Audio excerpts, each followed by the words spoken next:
Alors, je suis en compagnie de Georgie Nobo, Georgette. Alors, ça va bien, Georgie? Oui, ça va bien, merci. Très bien. Alors, je disais, donc, je suis en compagnie de Georgie. Alors, Georgie, la belle Martiniquaise qui est en face de nous. Alors, pourquoi Georgie? Alors, Georgie comment dire, quelques explications à nous apporter par rapport à sa spécificité. Mais juste avant de venir à cette spécialisation, je veux que Georgie, enfin en tout cas pour ceux qui ont l'occasion de nous écouter, de te voir en tout cas, explique-nous effectivement tes origines. Bien évidemment, ça fait bizarre de dire ça, je sais que tu es du Caraïbe, mais pour ceux qui ne te connaissent pas, alors dites-nous un petit peu ton parcours. Ben, je vais déjà me présenter, hein. Je m'appelle Georgie parce que je suis née Georgette. Je préfère qu'on m'appelle Georgie, donc ça fait une trentaine d'années depuis que je suis en France. Je suis venue à 16 ans, mais je suis née à Saint-Pierre, j'ai grandi au Caraïbe.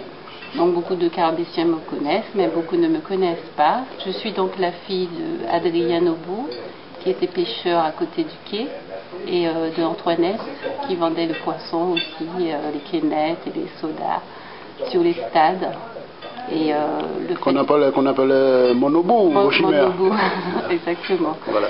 Et donc le fait que je sois partie à 16 ans, beaucoup de personnes ne me connaissent pas. Et je ne suis pas revenue souvent, mais j'ai quand même eu l'occasion de rencontrer des gens et de me faire connaître à nouveau depuis que je pratique justement la sophrologie dont on va parler aujourd'hui. Voilà. Voilà. Alors tu nous disais, tu allais chez les Caraïbes aux alentours de quel âge environ? J'avais 16 ans. Alors depuis 16 ans sur le territoire métropolitain, explique-nous un petit peu ton parcours.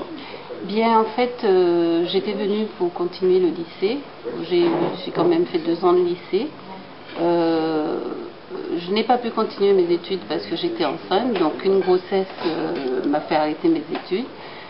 Et j'ai passé tout de suite un concours à la Poste, et où je suis restée 22 ans. J'ai fait à peu près tous les services de la Poste, hein, depuis le facteur jusqu'à secrétaire du service logistique et gestion des stocks, et j'ai fini au guichet. Mais pendant que j'étais au guichet, j'ai préparé justement ce diplôme de sophrologue. Voilà. Eh bien d'accord. Alors Georgie, tu es toute jeune retraitée de la Poste.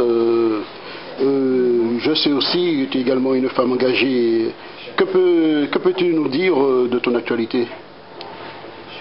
Oui, femme engagée, oui, parce que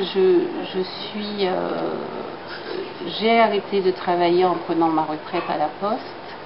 J'ai beaucoup suivi les manifestations afro-caribéennes qu'il y avait sur la place parisienne et en Île-de-France.